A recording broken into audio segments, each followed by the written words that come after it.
Hello everyone, my name is Sanjay. आप हो physics unboxing पे। आज हम डिस्कस कर रहे होंगे विद्युत द्विध्रुव के कारण निरक्षीय स्थिति पे क्या निकालना है, विद्युत क्षेत्र निकालना है। इससे जस्ट पहले वाले वीडियो में हमने देखा था कि जो विद्युत क्षेत्र है वो हमने कहाँ पे निकाला था, वो हमने एक्स एक्स पे निकाला था, एक्सियल लाइन पे निकाला था। आज हम निकालने वाले हैं विद्युत द्विध्रुव के कारण विद्युत क्षेत्र, वो भी निरक्ष पे। किस पे? निरक्ष पे। और विद्युत, इसका दूसरा नाम होता है विषुवतीय तल पे। एग्जाम में दो तरीके से पूछा जा सकता है आपसे, निरक्ष पे निकालने के लिए बोल सकता है या फिर विषुवतीय तल पे निकालने के लिए बोल सकता है।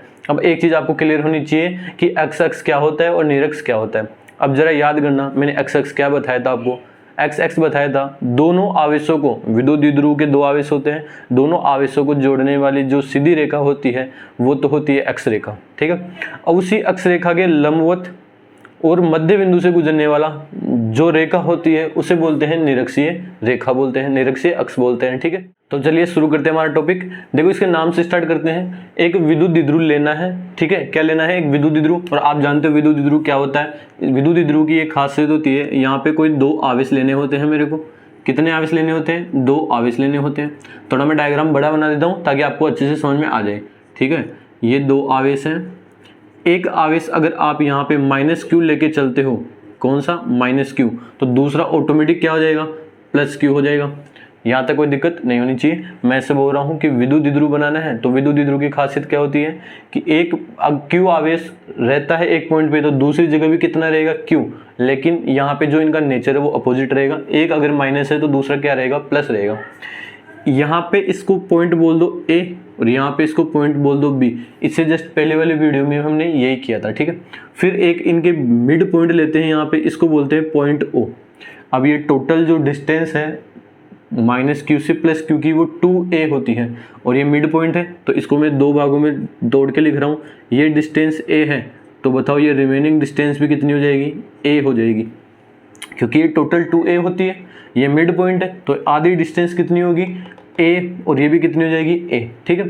फिर हम क्या करते हैं, देखो ये इन दोनों आवेशों को जोड़ने वाली रेखा कौन सी रेखा होती है? अक्ष रेखा होती है। अब कई बार हमको अक्ष रेखा नहीं लेनी है, हमको लेनी है निरक्ष लेना है। और निरक्ष का मतलब क्या होता है कि दोनों आवेशों को जोड़ने वाली रेखा, मतलब अक्ष रेखा के लंबवत होनी चाहिए लाइन, और कहाँ से होकर गुजरनी चाहिए? इस मध्य बिंदु ओ से होकर गुजरनी चाहिए। तो मैं एक लाइन ड्रॉ कर रहा हूँ यहाँ पे। ठीक है, इस लाइन को जरा ढंग से देखना। ये जो लाइन बना रहा हूँ मैं, वो कौन सी लाइन है? यहाँ पे देखो, ये नीचे भी बना सकते हैं हम, होती तो पूरी की पूरी ये लाइन कौन सी लाइन होती है? निरक्षीय रेखा होती है। फिर या तो आपको एक पॉइंट या तो ऊपर लेना है या पॉइंट कहाँ पे लेना है? नीचे लेना है। आंसर सेम आएगा। मैं मान लो इस निरक्षीय रेखा पे एक पॉइंट ले रहा हूँ, वो कहाँ पे ले रहा हूँ? ऊपर की तरफ ले रहा हूँ। तो ये जो रेखा है ना पूरी की पूरी, ये जो रेखा है वो कौन सी रेखा है? यहाँ पे निरक्षीय रेखा है। आपको यहाँ तक ये चीज़ें क्लियर होनी चाहिए। ठीक है, ये पूरी की पूरी निरक्षीय रेखा है। ये दोनों आवेशों को जोड़ने वाली रेखा तो होती है अक्ष रेखा, और इन दोनों के परपेंडिकुलर देखो ये कितने डिग्री पे? यहाँ पे 90 डिग्री पे है, 90 डिग्री पे है। और किस पॉइंट से गुजर रही है? मिड पॉइंट से होकर गुजर रही है। तो इस वाली लाइन को हम कौन सी रेखा बोलेंगे? निरक्ष रेखा बोलेंगे। अब इससे जस्ट पहले वाली वीडियो में हमने क्या किया था, एक अक्ष रेखा ली थी, उस पर या तो इस तरफ एक पॉइंट लिया था या इस तरफ। हमने वहां पे इस तरफ एक पॉइंट लिया था, पॉइंट का नाम था पी। अब ये निरक्ष ले रहे हैं तो इस पे भी मेरे को एक पॉइंट कंसीडर करना पड़ेगा। इस पॉइंट को मैं नाम दूंगा यहाँ पे पॉइंट पी, नाम दे दो। यहाँ पे क्या नाम दे दो? Point P. इस पॉइंट पी पे मेरे को इलेक्ट्रिक फील्ड चाहिए, विद्युत क्षेत्र चाहिए, और वही आपका क्या होगा? आंसर होगा। ठीक है। अब देखो यहाँ पे हम स्टार्ट करने जा रहे हैं टॉपिक को। और एक चीज और बताना मेरे को, मिड पॉइंट से उस पॉइंट पी की जो डिस्टेंस होती है हमेशा क्या लेनी होती है? स्मॉल आर लेनी होती है। कितनी लेनी होती है? स्मॉल आर लेनी होती है। वहां पे भी हमने स्मॉल आर ली थी, यहाँ पे भी कितनी लेके चल रहे हैं? Small r. अब इस माइनस क्यू के कारण इस पॉइंट पी पे विद्युत क्षेत्र देखेंगे, प्लस क्यू के कारण विद्युत क्षेत्र देखेंगे, और टोटल जो भी आएगा या तो हम उसको क्या करेंगे? वहां पे जोड़ देंगे, परिणामी निकाल लेंगे। अब मेरे को एक चीज बताना तुम कि आपको यहाँ पे इस सिस्टम में कितने आवेश नजर आ रहे हैं? आप बोलोगे दो आवेश नजर आ रहे हैं, एक तो माइनस क्यू है, एक प्लस क्यू है। तो माइनस क्यू भी इस पॉइंट पी पे इलेक्ट्रिक फील्ड बनाएगा और प्लस क्यू भी इस पॉइंट पी पे क्या बनाएगा? Electric field. तो देखो जरा पहले माइनस क्यू की वजह से इलेक्ट्रिक फील्ड देख लेते हैं। तो इन दोनों आवेशों को, इस माइनस क्यू को इस पॉइंट पी से एक बार जोड़ो पहले तो ना।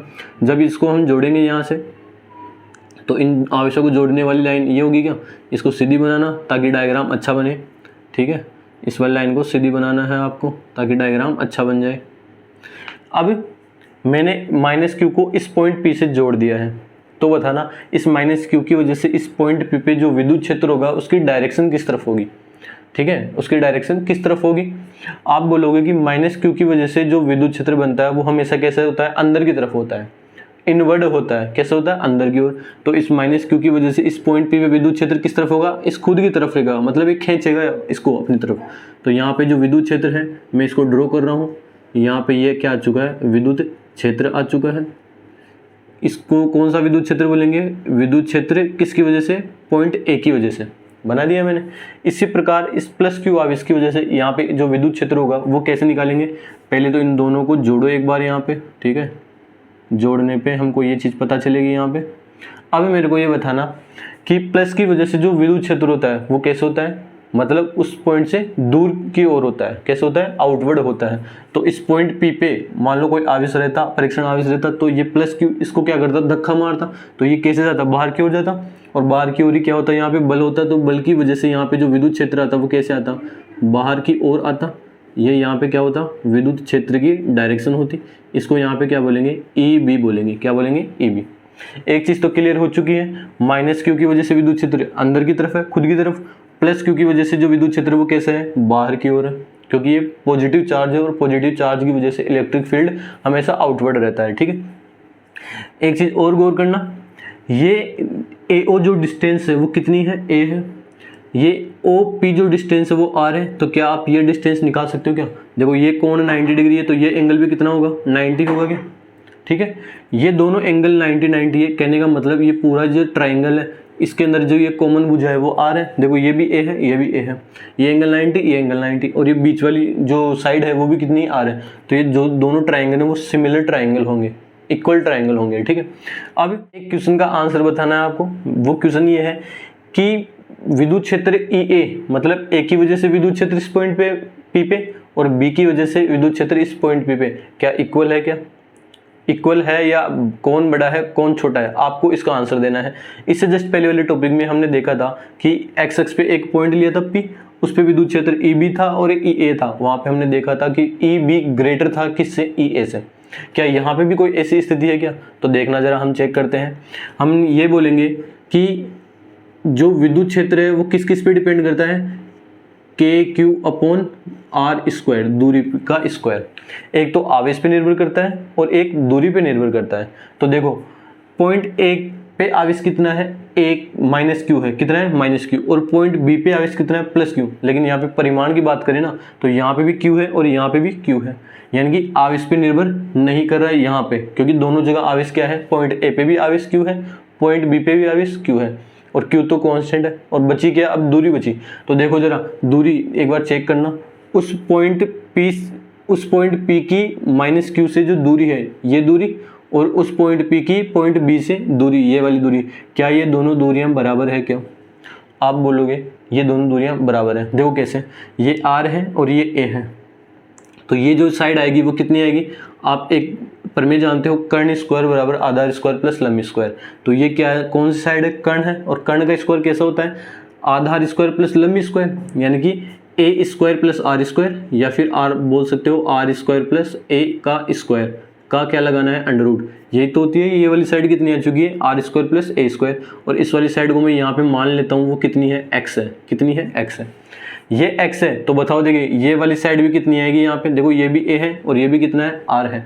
तो 90 के सामने कर्ण होता है, तो कर्ण कितना होगा बताए, यहाँ पे होगा आधार स्क्वायर प्लस लंब स्क्वायर, फिर इस पे क्या लगा देना, अंडर रूट। ये किसकी वैल्यू आ चुकी है, x की। तो ये डिस्टेंस भी x है और ये डिस्टेंस भी x है, दोनों बराबर है या नहीं है। देखो यहाँ पे भी r square plus a square आ रहा है, यहाँ पे भी r square plus a square आ रहा है। कहने का मतलब यहाँ पे जो दूरी है, यहाँ पे आर ना लिख के हमको लिखना चाहिए यहाँ पे एक्स का स्क्वायर। ये एक्स स्क्वायर ई ए के लिए भी बराबर है और ई बी के लिए भी बराबर है। तो एक चीज़ बताना मेरे को, ई ए अगर निकालना चाहो आप तो कितना आएगा, के आएगा, फिर क्या आएगा, आवेश क्यू आएगा, और आवेश यहाँ पे कितना है, माइनस क्यू। लेकिन यहाँ पे आपको माइनस नहीं लेना, क्योंकि हम किसकी बात करें, परिमाण की बात कर रहे हैं। तो यहाँ पे सिर्फ और सिर्फ क्या आएगा, क्यू आएगा, डिवाइड आर स्क्वायर। इन दोनों के बीच की दूरी कितनी है, r square plus a square, और इसको मैंने क्या माना है, यहाँ पे एक्स माना है, तो यहाँ पे क्या आ जाएगा, एक्स का स्क्वायर।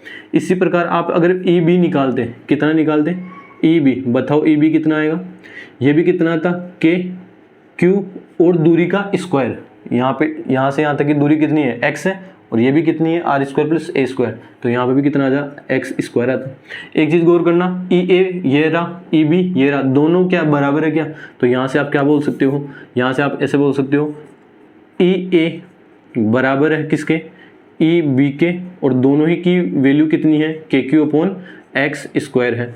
यहाँ तक ये चीज़ क्लियर हो गई क्या आपको कि इस पॉइंट ए की वजह से इस पॉइंट पी पे जो विद्युत क्षेत्र है वो ई ए है, और इस पॉइंट बी की वजह से इस पॉइंट पी पे जो विद्युत क्षेत्र है वो ई बी है, दोनों ही क्या है बराबर है परिमाण में, और उनका मान कितना है के क्यू अपॉन एक्स स्क्वायर है।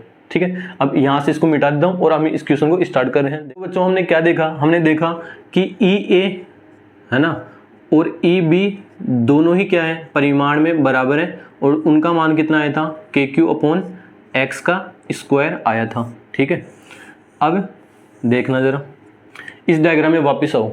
ठीक है, इस डायग्राम में ई ए तो इस तरफ है और ई बी इस तरफ है। इससे जस्ट पहले वाली वीडियो में हमने देखा था ई ए और ई बी की डायरेक्शन क्या थी, अपोजिट थी, और उनके बीच का एंगल कितना था 180 था। तो फिर वहाँ पे हमने क्या किया था, ज़्यादा में से कम को घटा दिया था, माइनस कर दिया था। लेकिन यहाँ पे देखो एंगल कितना है, यहाँ पे नहीं पता हमको एंगल कितना है, तो हम यहाँ पे ना तो इनको जोड़ सकते हैं और ना ही घटा सकते हैं। फिर एक काम कर सकते हैं, यहाँ पे हम इनको घटकों में तोड़ सकते हैं। किसमें, घटकों में तोड़ सकते हैं। तो देखना जरा, मैं एक क्षैतिज रेखा यहाँ से खींच रहा हूँ, ये जो रेखा है वो कौन सी रेखा है, क्षैतिज रेखा, मतलब क्षैतिज घटक इस वाली लाइन पे आएंगे, और ऊर्ध्वाधर घटक जो y कंपोनेंट वो किस पे आएंगे, इस वाली लाइन पे आएंगे। मैं यहाँ पे बना देता हूँ इसको ना, ये क्या है y कंपोनेंट है। तो एक चीज देखना, एक्स एक्स वाले घटक इस वाली लाइन पे आएंगे और वाई एक्स वाले घटक इस वाली लाइन पे आएंगे। ठीक है, अब अगर मैंने ये माना है कि ये वाला एंगल अगर थीटा है, ये एंगल कितना है थीटा है, तो बताना ये वाला एंगल कितना होगा। आप बोलोगे ये भी कितना होगा, थीटा होगा। कारण ये है कि ये और ये जो दोनों ट्राइंगल है वो दोनों ही क्या है, इक्वल ट्राइंगल है, तो इनके जो एंगल है वो भी क्या होंगे, इक्वल होंगे। ठीक है, देखना जरा, ये यहाँ पे आपको जेड बनता हुआ दिखाई दे रहा है, मतलब दो समांतर लाइनों को एक तीर रेखा काट रही है, तो ये एंगल थीटा है, तो ये वाला एंगल कितना होगा बताना, ये एंगल भी आप बोलोगे थीटा होगा। कारण एकांतर कोण है, ये कौन से कोण है, एकांतर कोण। फिर इसी प्रकार ये यहाँ से फिर से आपको जेड बनता हुआ दिखाई दे रहा है। ठीक है, ये समांतर लाइन है, ये समांतर लाइन है, दोनों को फिर से तीर करेगा काटी, तो ये वाला एंगल अगर थीटा है तो ये वाला एंगल भी कितना आएगा, यहाँ से थीटा आएगा। कारण यहाँ पे फिर से एकांतर कोण आएगा। और ये एंगल थीटा है तो ये एंगल कितना होगा, सुनो, ये एंगल थीटा है तो बताओ ये वाला एंगल कितना होगा, ये वाला एंगल कितना होगा। आप बोलोगे एक लाइन ऐसे जा रही है, एक लाइन ऐसे जा रही है, कहने का मतलब ऐसे क्रॉस हो रही है क्या, और क्रॉस के अंदर ये अगर थीटा है तो ये वाला एंगल भी कितना होता है, थीटा। कारण क्या होता है यहाँ पे, शीर्षा विमुख कोण। कौन से कोण होते हैं, शीर्षा विमुख कोण। ठीक है, तो ये एंगल थीटा है तो इसके जस्ट सामने वाला एंगल भी कितना होगा, थीटा होगा। ये मैंने इनको क्या कर दिया है, एंगल में डिवाइड कर दिया है। ठीक है, यहाँ तक कोई दिक्कत आपको नहीं होनी चाहिए। एक चीज़ और बताना, आप 11वीं में पढ़ चुके हो कि जैसे एंगल की दिशा में अगर ये आर है, ये क्या है, आर है, और यहाँ पे ये एक्स एक्स के साथ एंगल बना रहा है थीटा, तो इस आर का जो कंपोनेंट है वो एक्स दिशा में कितना आएगा, जिस दिशा में एंगल होता है ना उस डायरेक्शन में आता है कोस घटक। कौन सा घटक आता है, कोस। तो यहाँ पे क्या लिख देंगे, आर कोस थीटा। इसी का इस एक्स एक्स के 90 डिग्री पे जो घटक आएगा वो कितना होगा, इस आर का, ये होगा साइन वाला घटक होगा। ये चीज़ समझ में आती है कि एक्स घटक और वाई घटक दोनों ही क्या होते हैं, 90 डिग्री पे होते हैं। इस आर को मैंने जब कंपोनेंट में डिवाइड किया तो अब इसी कॉन्सेप्ट को ध्यान में रखते हुए हम यहाँ पे इस क्वेश्चन को सोल्व करने जा रहे हैं। तो देखो जरा, आपने देखा इस एक्स को मैं यहाँ से मिटा देता हूँ क्योंकि डायग्राम आपको समझ में आना चाहिए। यहाँ पे ये क्या है, एक्स है, जब जरूरत पड़ेगी तो इस एक्स की वैल्यू लिख लेंगे हम, वो कितनी है, r square plus a square. ठीक है, देखो जरा, ये ई ए है क्या, ये क्या है, ई ए। ये कौन कौन से घटकों के बीच में आ रहा है, ये देखो, एक तो ऊर्ध्वाधर घटक, ये रहा कौन सा घटक, ऊर्ध्वाधर घटक, और ये कौन सा है, क्षैतिज घटक, इनके बीच में आ रहा है। तो इसको फिर हम कंपोनेंट में तोड़ते हैं। तो बताओ एंगल की डायरेक्शन में, इसका इस डायरेक्शन में, एंगल की डायरेक्शन में जो घटक आएगा, इस दिशा में जो घटक आएगा वो कितना आएगा, बताओ। ई ए का एंगल की दिशा में घटक आएगा ई ए कोस थीटा। ठीक है, अब इस ई ए का जो घटक है वो बिना एंगल वाली डायरेक्शन में कितना आता है, साइन थीटा आता है क्या, तो इस ई ए का इस डायरेक्शन में जो घटक है वो कितना आएगा, ई ए साइन थीटा आएगा। यहाँ तक कोई दिक्कत नहीं होनी चाहिए। मैंने क्या किया है, इस ई ए को सिर्फ और सिर्फ एक तो एक्स वाले घटक में तोड़ा है, क्षैतिज घटक में, और एक वाई कंपोनेंट में तोड़ा है। इसी प्रकार इस ई बी को भी एक बार एक्स वाले घटक में तोड़ेंगे और एक बार वाई वाले घटक में तोड़ेंगे। तो देखो ई बी इस डायरेक्शन में है, ये किस किस के बीच में आ रहा है, ये रहा एक्स एक्स और ये कौन सा है, ये वाई एक्स। तो एंगल की डायरेक्शन में इसका घटक आएगा, जो ई बी का घटक आएगा वो कितना आएगा, यहाँ पे कितना आएगा, ई बी कोस थीटा आता है क्या, एंगल की डायरेक्शन में कोस आता है। इसका इस डायरेक्शन में कोस आ चुका है, तो बताओ इस डायरेक्शन में कितना आएगा, ऊपर की डायरेक्शन में। यहाँ पे जो इसका घटक आएगा वो कितना होगा, यहाँ पे बताना, इसको बोलेंगे ई बी साइन थीटा। यहाँ तक ये अगर आपको डायग्राम क्लियर है ना, तो ये पूरा हो चुका है। देखो कैसे, मैं ऐसे बोल रहा हूँ, इस डायग्राम के अंदर इस सिर्फ और सिर्फ इस पॉइंट पी पे आपको गौर करना है। किस वाले पॉइंट पे, पॉइंट पी पे। मैं आपको अलग से दिखा रहा हूँ, ये पॉइंट कौन सा है, पी। इस पे एक जो कंपोनेंट आया है वो कितना है, ई बी साइन थीटा आया है, और एक कंपोनेंट नीचे भी तो आया है, वो कितना है, ई ए साइन थीटा। एक कंपोनेंट नीचे आया है, ई ए साइन थीटा। ये पॉइंट कौन सा है, पॉइंट पी है। ये कौन सा पॉइंट है, पॉइंट पी। अब देखना, इस एक्स वाली लाइन पे जो दो कंपोनेंट आए हैं वो कौन कौन से हैं, एक तो ई ए कोस थीटा है और एक ई बी कोस थीटा है। तो मैं बना देता हूँ, इस वाली लाइन पे जो दो कंपोनेंट आए हैं ये दोनों की डायरेक्शन सेम है। एक तो है ई ए कोस थीटा और दूसरा कौन सा है, ई बी कोस थीटा। यहाँ तक कोई दिक्कत। इस पॉइंट पी की स्थिति इस प्रकार है क्या। अब हम करने वाले क्या थे, इससे जस्ट पहले वाले वीडियो में हमने क्या किया था, एक्स एक्स पे एक पॉइंट पी लिया था, उस पॉइंट पी पे जो कुल विद्युत क्षेत्र था वो निकाला था हमने। ठीक है, किस किस की वजह से था, तो इस पॉइंट पी पे कुल विद्युत क्षेत्र देखो, एक तो एक्स एक्स दिशा में है, सॉरी एक तो वाई वाई दिशा में है और एक एक्स एक्स दिशा में। तो पहले मैं वाई दिशा की बात कर लूँ, ऊर्ध्वाधर घटक, किसकी बात कर लूँ, ऊर्ध्वाधर घटक, या फिर वाई एक्स में है ना, वाई एक्स में घटक। देखना जरा वाई एक्स के घटक कौन कौन से हैं। आपको पता चला कि इस पॉइंट पी पे एक तो ई बी साइन थीटा ऊपर लग रहा है और ई ए साइन थीटा नीचे लग रहा है। मेरे को बताना यहाँ पे जो एंगल है वो कितना होगा, 180 होगा क्या, 180 डिग्री होता है। और जहाँ पे एंगल 180 डिग्री है वहाँ पे दोनों सदिशों को क्या कर देते हैं, माइनस कर देते हैं, और ज़्यादा में से किसको करते हैं, कम को। और एक चीज़ बताना, यहाँ पे ई बी साइन थीटा और ई ए साइन थीटा में से ज़्यादा कौन है और कम कौन है, ई बी साइन थीटा और ई ए साइन थीटा में ज़्यादा कौन है और कम कौन है। आप यहाँ पे कंपैरिजन करना, देखो यहाँ पे साइन थीटा है तो यहाँ पे भी क्या है, साइन थीटा है, बराबर है। और ई बी यहाँ पे है और ई ए यहाँ पे है। इससे जस्ट पहले वाले जब हमने स्टार्ट किया था वीडियो, हमने देखा था कि ई ए और ई बी ऑलरेडी क्या है, बराबर है। तो आपने देखा कि ई बी किसके बराबर है, ई ए के, यानी कि ये पूरी चीज़ इस पूरी चीज़ की बराबर है क्या, बराबर है। और बराबर है जब इन दोनों में से इसमें से इसको माइनस करोगे तो आंसर कितना आएगा, 0। कहने का मतलब ये है, बात ये है कि ई बी साइन थीटा को कैंसिल कौन कर देगा, E B E a sine theta cancel कर देगा। ये ऊपर खींच रहा है इसको उतने ही परिमाण से, ये नीचे खींच रहा है उतने ही परिमाण से, तो ये पॉइंट पी ना तो ऊपर जाएगा ना नीचे आएगा, ये यहीं पे रह जाएगा, क्योंकि इसका परिमाण और इसका परिमाण दोनों क्या है, बराबर है। तो आपने देखा वाई एक्स घटक कौन कौन से हैं, ई बी साइन थीटा और ई ए साइन थीटा। परिमाण में क्या है, बराबर है, परिमाण में बराबर है, तथा दिशा कैसी है, तथा दिशा विपरीत है, दिशा कैसी है, विपरीत है। अतः यह एक दूसरे को क्या कर देंगे, निरस्त कर देंगे, एक दूसरे को कैंसिल कर देंगे। अतः यह एक दूसरे को निरस्त कर देंगे, निरस्त कर देंगे। ये लाइन समझ में आ गई आपको। अब हम वाई एक्स की बात ना करके अब बात करते हैं सिर्फ और सिर्फ एक्स एक्स की। एक्स एक्स की बात में यहाँ पे हम देखेंगे, यहाँ पे कर लेते हैं इसकी बात है ना, एक्स एक्स की बात यहाँ पे कर लेते हैं। देखो जरा, एक्स एक्स वाले घटक है ना, एक्स एक्स में घटक, एक्स एक्स दिशा में घटक, बताओ एक्स एक्स की दिशा में जो घटक है वो कौन कौन से हैं। एक्स एक्स की दिशा में जो घटक है वो है, एक तो ई ए कोस थीटा है और एक ई बी कोस थीटा है, और दोनों की डायरेक्शन सेम है क्या, यहाँ पे एंगल कितना है 0 डिग्री है, और जहाँ पे एंगल 0 होता है वहाँ पे दोनों सदिशों को क्या कर देते हैं, जोड़ देते हैं। तो इस पॉइंट P पे जो कुल विद्युत क्षेत्र आएगा वो क्या होगा, EA cos थीटा और EB sin थीटा का योग होगा। तो पॉइंट P पे जो विद्युत क्षेत्र आएगा वो क्या क्या होगा, EA cos थीटा, ठीक है, और साथ में जोड़ दो किसको, EB cos थीटा को, ठीक है। तो पॉइंट P पे कुल विद्युत क्षेत्र किसकी वजह से होगा, सिर्फ और सिर्फ x वाले घटकों की वजह से होगा, और वो कितना होगा, EA cos theta plus EB cos theta. यहाँ तक आपको ये चीज़ क्लियर है क्या? एक बार आप इसे उतार लो, फिर हम इसको सिस्टमेटिक तरीके से करने जा रहे हैं। हाँ तो फ्रेंड्स, अब इस टॉपिक को हम सिस्टमेटिक तरीके से करने जा रहे हैं। तो पहले आपको क्या करना है, इस डायग्राम को बनाना है। फिर इस डायग्राम में हमने जो जो माना है उसके बारे में थोड़ी बहुत थ्योरी लिखनी है। अब वो थ्योरी है यहाँ ऐसे लिखेंगे, यहाँ से स्टार्ट करना है इसको, ठीक है।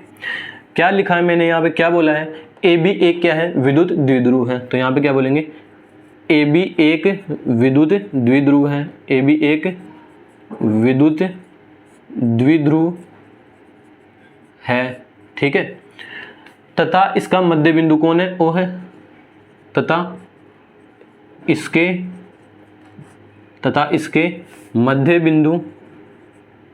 मध्य बिंदु O से कितनी दूरी पे, ये जो दूरी थी वो कितनी थी, स्मॉल r थी, है ना। तथा इसके मध्य बिंदु O से स्मॉल r दूरी पर बिंदु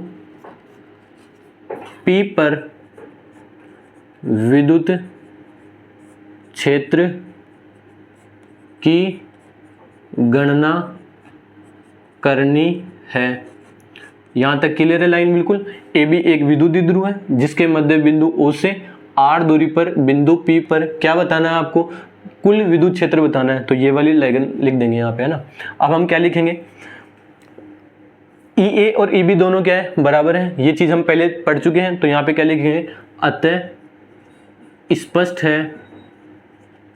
स्पष्ट है कि पॉइंट E के कारण विद्युत क्षेत्र, B के कारण विद्युत क्षेत्र दोनों ही कितना होगा, KQ/x² होगा। और ये x क्या है, ये x क्या है, इस पॉइंट A से इस पॉइंट P की जो दूरी है वो कितनी है, x मैंने मानी है, ठीक है, ये मान लिया है मैंने।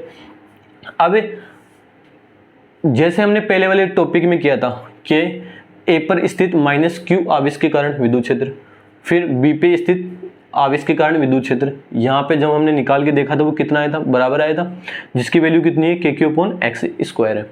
फिर हमने क्या किया था, इसको घटकों में विभाजित किया। तो घटकों में विभाजित करने के लिए हम यहाँ पे कुछ लाइनें लिखेंगे। इस डायग्राम से आप समझ पा रहे हो कि ये y-x वाले जो घटक वो कैंसिल हो जाएंगे और x-x वाले घटक जुड़ जाएंगे। ये डायग्राम को समझ लेना चाहिए, ठीक है। अब यहाँ पे एक लाइन लिखेंगे हम, विद्युत क्षेत्र को घटकों में विभाजित करने पर विद्युत क्षेत्र को घटकों में वियोजित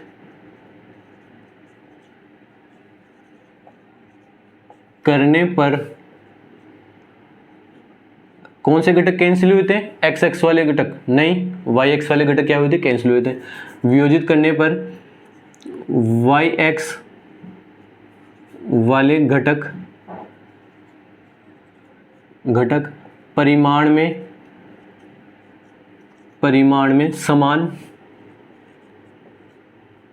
व विपरीत दिशा में थे, वह विपरीत दिशा में है। अतः यह एक दूसरे को निरस्त, मतलब कैंसिल कर देंगे, निरस्त कर देते हैं, ठीक है, निरस्त कर देंगे। यहाँ पे कहने का मतलब ये है कि y-x वाले घटक तो कैंसिल हो जाएंगे, ठीक है। अब बचेंगे कौन से, x-x वाले घटक बचेंगे। यहाँ पे क्या लिखेंगे, पैराग्राफ चेंज करके, अतः x-x दिशा वाले घटक, x-x वाले घटक एक ही दिशा में होने के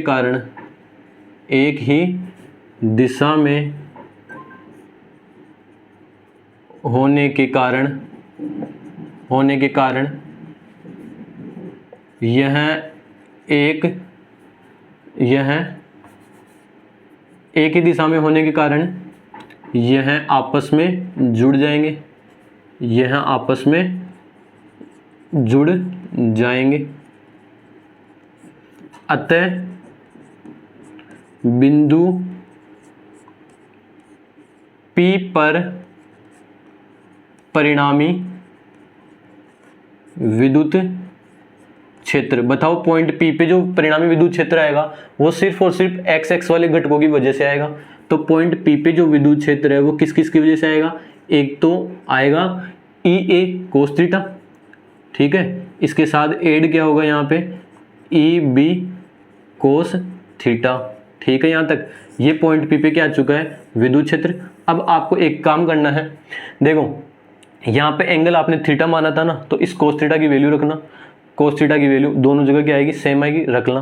फिर ई ए और ई बी दोनों क्या होते हैं, बराबर, या तो यहाँ पे आप ई बी रख देना या यहाँ पे आप ई ए रख देना। तो जब आप क्या करोगे, ई ए और ई बी को बराबर करोगे ना, तो देखो यहाँ पे आप क्या लिख सकते हो, यहाँ पे भी क्या आएगा, ई ए रख देना, ठीक है। यहाँ पे आपको पता है ई बी की जगह आप कितना लिख सकते हो, ई ए लिख सकते हो, क्योंकि ये दोनों क्या होते हैं, बराबर। तो यहाँ पे ई बी की जगह क्या लिख देना, ई ए लिख देना, फिर क्या लिख दोगे, कोस थीटा लिख दोगे। ये क्या आ चुका है, नेट इलेक्ट्रिक फील्ड। देखो ई ए कोस थीटा और e a cos theta, 2 E a cos theta आ जाएगा क्या, तो यहाँ पे आप क्या लिख दोगे, 2 ई ए कोस थीटा। ये क्या आ चुका है, पॉइंट P पे कुल विद्युत क्षेत्र ये होगा, कितना होगा, 2 ई ए कोस थीटा। अब आपको क्या करना, देखो ई ए की जगह क्या रखोगे, ये रहा, ई ए की जगह के क्यू अपॉन एक्स स्क्वायर, फिर कोस थीटा की जगह इस डायग्राम से कोस थीटा की वैल्यू निकालनी है, जो ट्रायंगल दे रखे हैं, फिर इन सब की वैल्यू को रखना, क्या बताना है, आंसर बताना है, ठीक है। एक बार आप इसे उतार लो, स्क्रीनशॉट ले लो, फिर हम इसको आगे कर रहे हैं। बिंदु P पे विद्युत क्षेत्र इतना आ चुका था। अब हम यहाँ पे इस कोस थीटा की वैल्यू रखेंगे, ई ए की वैल्यू रखेंगे और आंसर बताएंगे। तो बताओ यहाँ पे ई ए की जो वैल्यू है वो कितनी आएगी, ई की जगह ई है, 2 की जगह 2 है, और ई ए कितना है, के क्यू अपॉन एक्स स्क्वायर। तो यहाँ पे रख देंगे के क्यू डिवाइड में क्या आएगा, एक्स स्क्वायर, और साइड में क्या चल रहा है, यहाँ पे कोस थीटा चल रहा है क्या, साइड में क्या चल रहा है, कोस थीटा चल रहा है, ठीक है। यहाँ पे इसको ऐसे कैसे रहने देना। अब आपको वैल्यू किस किस की चाहिए, एक तो x की चाहिए और एक कोस थीटा की चाहिए। x की वैल्यू आप देख चुके हो, r square plus a square होती है, तो यहाँ पे रख देंगे, और कोस थीटा की वैल्यू यहाँ से निकालेंगे। देखो त्रिभुज कौन सा ले रहे हैं, यहाँ पे यहाँ से देखना, इसको सोल्व कर रहे हैं हम। ट्राइंगल त्रिभुज, देखो 2 त्रिभुज है, एक तो ये वाला त्रिभुज है और एक ये वाला त्रिभुज है, आपकी इच्छा हो वो त्रिभुज ले लेना। त्रिभुज मान लो मैंने ए पी ओ से, कौन सा त्रिभुज, ए ओ पी से, ये समकोण त्रिभुज है, ध्यान रखना है ना, ए ओ पी से कोस थीटा निकालो। कोस थीटा होता कितना है, याद रखना, एल ए एल अपॉन के ए होता है, यानी कि आधार और कर्ण का जो रेशियो होता है वही क्या होता है, कोस थीटा होता है। तो बताओ ए ओ पी से जो कोस थीटा की वैल्यू आएगी ना, वो कितनी आएगी, आधार आएगा पहले तो। थीटा के सामने लंब होता है, ये चीज़ क्या है, लंब है। 90 के सामने कर्ण होता है, बच गया वो आधार। तो आधार कितना है यहाँ पे, ए है क्या, तो यहाँ पे आधार आ जाएगा ए, बटे में क्या आएगा, कर्ण, और कर्ण कितना है यहाँ पे, x है, तो यहाँ पे क्या लिख दूंगा, x। अब x ना लिख के चलो x लिख लो यहाँ पे, फिर इसको सो, ये किसकी वैल्यू आ चुकी है, कोस थीटा की वैल्यू आ चुकी है, a बटे x कितनी आ चुकी है, a बटे x आ चुकी है। इस कोस थीटा की वैल्यू को यहाँ पे रखना है इस e की वैल्यू में। तो देखो e की जगह e आएगा, फिर 2 की जगह 2 आएगा, k की जगह k आएगा, q की जगह q आएगा, बटे में क्या है, x स्क्वायर। तो मैंने क्या लिख दिया यहाँ पे, x स्क्वायर, और कोस थीटा की जगह कितना आएगा, a बटे x। तो देखो एक्स स्क्वायर ये रहा और एक्स ये रहा, तो ये दोनों मल्टीप्लाई होकर कितना हो जाएगा, यहाँ पे एक्स क्यूब हो जाएगा। एक चीज़ और जानते हो आप कि जो विद्युत द्विध्रुव होता है वो कितना होता है, Q इंटू 2a, कितना होता है, Q इंटू 2a। कहने का मतलब ये है कि Q और 2a की जगह आप क्या रख सकते हो, P रख सकते हो। तो देखो Q ये रहा, क्या रहा, Q ये रहा, और 2a, Q ये रहा, 2a ये रहा, तो इन सब की जगह क्या लिख सकते हो, P लिख सकते हो क्या। तो देखो जरा, इसको और इसको हटा देना, तो यहाँ पे क्या बचा है, K बचा है, और इन तीनों की जगह क्या लिख सकते हैं, P लिख सकते हैं, बटे में क्या आएगा, x क्यूब आएगा, और ये क्या आ चुका है, विद्युत क्षेत्र आ चुका है। अब इसके अंदर आपको सिर्फ और सिर्फ एक काम और करना है, इस x की वैल्यू रखनी है। बताओ x की वैल्यू कितनी होती है, K की जगह K है, P की जगह P है, बताना जरा, x क्यूब की वैल्यू आप जानते हो, x की वैल्यू जानते हो, सिर्फ और सिर्फ किसकी वैल्यू जानते हो, x की वैल्यू जानते हो। बताना। यहाँ पे साइड में कर लेते हैं इसको सोल्व। आप x की वैल्यू जानते हो वो कितनी है, अंडर रूट का आर स्क्वायर प्लस ए का स्क्वायर है। आप जानते हो इस अंडर रूट को हटाएंगे ना तो यहाँ पे क्या आ जाएगा, 1/2 आ जाएगा। ठीक है, जब यहाँ पे अगर आप क्यूब कर रहे हो, यहाँ पे आप क्या कर रहे हो, क्यूब, क्योंकि आपको चाहिए क्या, क्यूब चाहिए। तो यहाँ पे आप क्यूब कर रहे हो तो यहाँ पे भी आपको क्या करना पड़ेगा, क्यूब करना पड़ेगा। तो यहाँ पे आप क्या लिखोगे, आर स्क्वायर प्लस ए का स्क्वायर और 1/2 तो पहले था ही, और इसको किससे मल्टीप्लाई करना पड़ेगा, 3 से, क्योंकि क्यूब कर रहे हैं। तो यहाँ पे कितना आ जाएगा, इसको सोल्व करोगे तो 1 × 3 कितना हो जाएगा, यहाँ पे 3/2 हो जाएगा। कितना हो जाएगा, 3/2। तो एक्स क्यूब की जगह आपको ये वैल्यू रखनी है और आंसर बताना है। तो एक्स क्यूब की जगह कितना रखोगे, आर का स्क्वायर प्लस ए का स्क्वायर की पावर कितनी आएगी, यहाँ पे 3/2 आएगी। ये वैल्यू किसकी है, यहाँ पे पॉइंट पी पे कुल विद्युत क्षेत्र की कितनी आई है, पॉइंट पी पे विद्युत क्षेत्र Kp/r² प्लस ए स्क्वायर की पावर 3/2। फिर यहाँ पे हमने एक केस लगाया था कि जो r है ना वो बड़ा होता है किससे, a से, क्योंकि हमने देखा था कि ये डिस्टेंस 2a बिल्कुल अल्प होती है, बिल्कुल क्या होती है, अल्प। तो यहाँ पे a तो बिल्कुल ही क्या हो जाएगा, और कम हो जाएगा। फिर इस a स्क्वायर, देखो यहाँ पे क्या आ रहा है, a स्क्वायर आ रहा है, तो r का जो स्क्वायर है वो तो बहुत ही ज़्यादा बड़ा होगा किससे, ए स्क्वायर से। और ए स्क्वायर को लगभग हम किसके बराबर मान लेते हैं, 0 के, नेगलेक्ट कर देते हैं किसकी तुलना में, सिर्फ और सिर्फ आर की तुलना में। तो इस ए की जगह यहाँ पे हम क्या कर देंगे, 0 रख देंगे। ठीक है, क्या पुट कर देंगे, यहाँ पे 0 पुट कर देंगे। देखना नेक्स्ट स्टेप में क्या करेंगे, तो ई बराबर के की जगह के है, पी की जगह पी है, बटे आर स्क्वायर की जगह आर स्क्वायर है, प्लस इस ए स्क्वायर की जगह कितना लिखना पड़ेगा, 0। तो यहाँ पे लिखने से कोई मतलब नहीं है, और इसकी पावर कितनी है, यहाँ पे 3/2 है। देखो इस 2 से ये 2 क्या हो जाएगा, कैंसिल। तो यहाँ पे आर की पावर कितनी बचेगी, क्यूब बचेगी क्या। तो ई बराबर Kp बटे आर क्यूब आया है क्या। ये किस पे निकाला है मैंने, निरक्ष पे निकाला है। तो इस चीज़ को आप क्या लिख सकते हो, यहाँ पे ई निरक्ष का जो मान है ना वो कितना आया है, ये आया है Kp बटे आर का क्यूब आया है। ठीक है, यहाँ पे अगर इसका सदिश रूप देखना चाहो आप, तो यहाँ पे इसका सदिश रूप कैसे लिखेंगे, सदिश रूप देखो जरा, सदिश रूप कैसे लिखेंगे।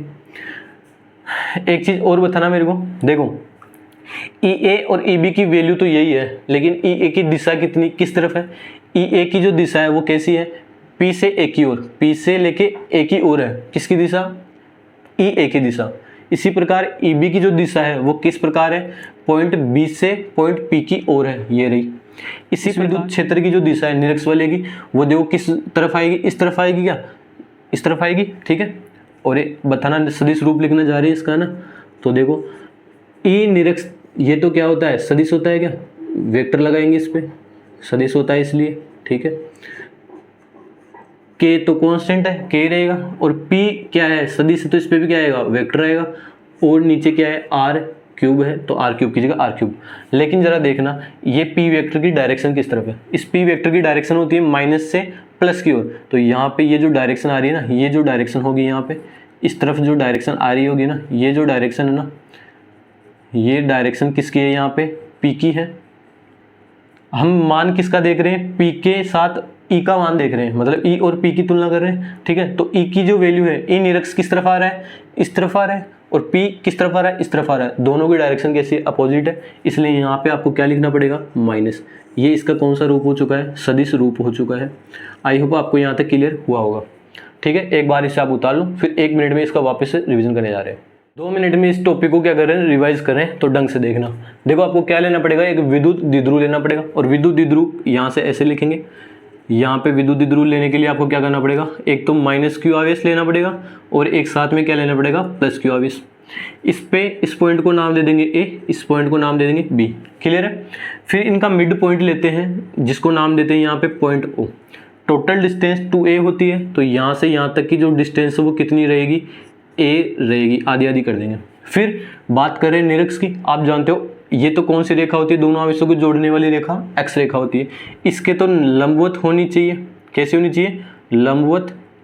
इस लाइन को मैं तो अच्छे से बना देता हूँ। लंबवत का मतलब होता है 90 डिग्री पे होनी चाहिए।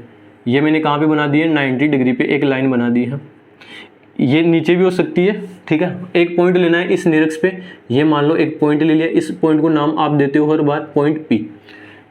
सेम प्रोसेस हमने एक्स एक्स के लिए किया था कि मध्य बिंदु से पॉइंट पी की जो डिस्टेंस है वो कितनी लेके चलते हैं, स्मॉल आर लेके चलते हैं। फिर मैंने यहाँ पे बोला कि ई ए की वजह से, देखो इस ए की वजह से यहाँ पे जो विद्युत क्षेत्र होगा इसकी डायरेक्शन कैसी आएगी बताना जरा।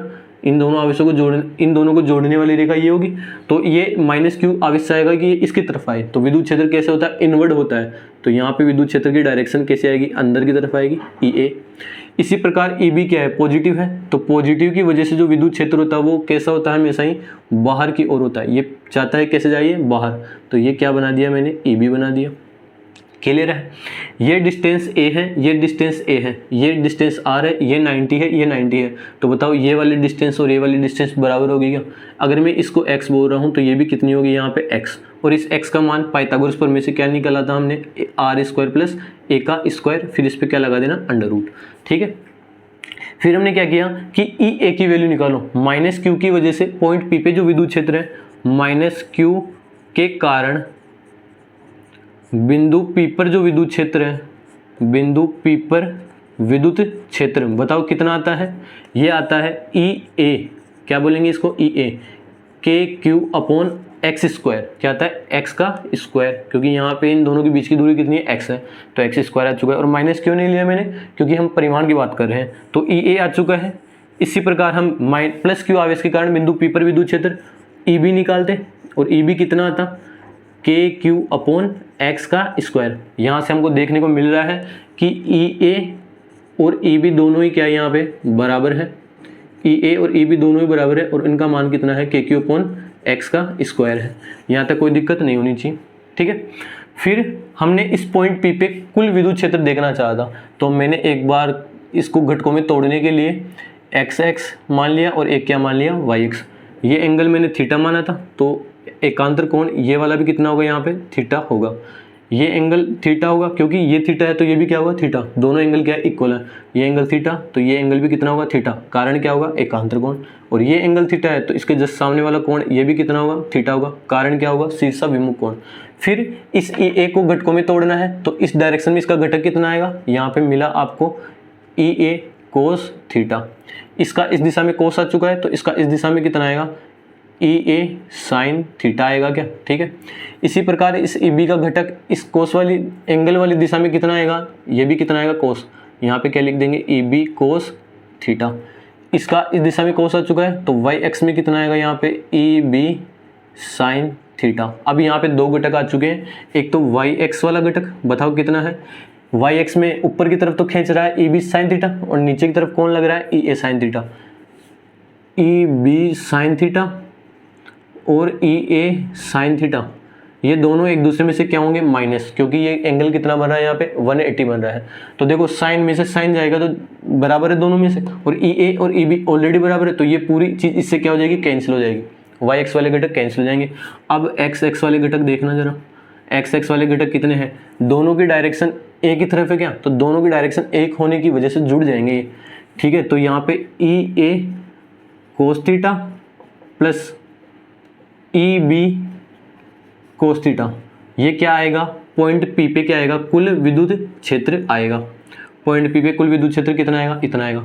देखो ई ए की जगह आप क्या लिख सकते हो, इस ई बी की जगह क्या लिख सकते हो, ई ए लिख सकते हो, क्योंकि बराबर है। तो देखो ई ए कोस थीटा और ई ए कोस थीटा कितना आ जाएगा, 2 ई ए कोस थीटा आ जाएगा। ये ई आ चुका है। फिर 2 की जगह 2 है, और ई ए की जगह क्या रख सकते हो आप, ई ए की जगह रख सकते हो के क्यू अपॉन एक्स स्क्वायर। यहाँ पे मैं लिख दूंगा के क्यू अपॉन एक्स का स्क्वायर। और कोस थीटा की जगह इस ट्रायंगल में कौन सा नियम लगाओगे, कोस थीटा वाला, आधार बटे कर्ण। तो आधार यहाँ पे कितना आता है, आधार आता है यहाँ पे ए, और कर्ण कितना आता है यहाँ पे आता है एक्स। तो एक्स इंटू एक्स कितना हो जाएगा, यहाँ पे एक्स क्यूब हो जाएगा। और आप जानते हो कि जो पी की जो वैल्यू होती है वो कितनी होती है, क्यू इंटू 2a। कहने का मतलब q इंटू 2a की जगह आप p लिख सकते हो। तो देखो q ये रहा, 2 ये रहा और a ये रहा, इन तीनों को हटा के यहाँ पे क्या लिख देंगे, सिर्फ और सिर्फ p लिख देंगे। तो k की जगह k है, इन बाकी सब की जगह p है, और नीचे क्या आ जाएगा, x का क्यूब आ जाएगा। ये पॉइंट p पे विद्युत क्षेत्र आ चुका है। इस x क्यूब की जगह वैल्यू रखो, कितनी आती है, kp अपॉन एक्स क्यूब की जगह कितना आएगा, r square plus a square की पावर कितनी आएगी, 3/2। फिर यहाँ से हमने क्या किया था कि r बड़ा होता है किससे, a से, तो आर स्क्वायर भी बड़ा होगा a स्क्वायर से, और a स्क्वायर को लगभग कितना मान लेते हैं, 0 मान लेते हैं। तो ये चीज़ यहाँ से कितनी हो जाएगी, 0। तो जो ई निरक्ष की वैल्यू आई है वो कितनी आएगी यहाँ पे, ए निरक्ष पे वैल्यू आएगी केपी बटे आर का क्यूब। क्लियर है। फिर इसका सदिश रूप देख लेंगे तो यहाँ पे क्या आ जाएगा माइनस। यहाँ पे एक छोटा सा कंपैरिजन और कर लेते हैं निरक्ष पे विद्युत क्षेत्र का और एक्स पे विद्युत क्षेत्र का। तो देखना जरा, ई एक्स पे विद्युत क्षेत्र कितना आया था बताना बच्चों, ये आया था 2 kp अपॉन आर का क्यूब आया था। कितना आया था 2 kp अपॉन आर का क्यूब। इसी प्रकार निरक्ष पे विद्युत क्षेत्र कितना आया है अभी हमने देखा है जस्ट, तो ये कितना मिला आपको kp बटे आर का क्यूब। तो बताओ यहाँ से कहने का मतलब ये है kp बटे आर क्यूब की जगह आप ए निरक्ष लिख सकते हो। तो देखो kp बटे आर क्यूब की जगह मतलब इसकी जगह आप क्या लिख सकते हो, ए निरक्ष लिख सकते हो क्या। तो 2 की जगह 2 है, यहाँ पे क्या आ जाएगा ई निरक्ष। ठीक है, यहाँ पे किसके बराबर है, ई अक्ष के बराबर है। तो यहाँ पे आपको एक रिलेशन सामने आया है कि जो ई एक्स पे विद्युत क्षेत्र एक्स पे होता है वो 2 गुना होता है किसका, निरक्ष का। तो पहला पॉइंट तो आपको ये पता होना चाहिए। ठीक है, दूसरा पॉइंट आपको इनके सदिश रूप देखो, ई एक्स का जो सदिश रूप था वो कितना आया था बताना, ई एक्स का सदिश रूप आया था, ई के ऊपर क्या वेक्टर लगा था, प्लस का आया था 2 kp वेक्टर अपॉन आर का क्यूब आया था। ठीक है, यहाँ पे निरक्ष का जो आया था ना सदिश रूप वो कैसा आया था, आपने देखा था माइनस kp बटे आर का क्यूब। जब देखो ये प्लस का है और ये किसका है, माइनस का। तो यहाँ पे अगर सदिश रूप में रिलेशन पूछे तो आप क्या लिख सकते हो, ई एक्स पे क्या लगाओ वेक्टर बराबर किसके बराबर होता है, ई निरक्ष के। कितने के बराबर होता है यहाँ पे, 2 गुने के। ये तो सिंपल रूप है, अगर सदिश रूप पूछे तो यहाँ पे आपको क्या लगाना पड़ेगा, माइनस। और ये क्या हो चुका है, इसका आंसर हो चुका है। ठीक है, तो आपको ये दोनों पॉइंट भी पता होने चाहिए। यहाँ पे देखना, कभी आपको अगर आपने x निकाल लिया है तो निरक्ष निकालने के लिए क्या करना, सिर्फ और सिर्फ 2 से डिवाइड कर देना। या फिर आपने निरक्ष निकाल लिया तो x का क्या अक्ष निकालना चाहते हो तो 2 से क्या कर देना, मल्टीप्लाई कर देना।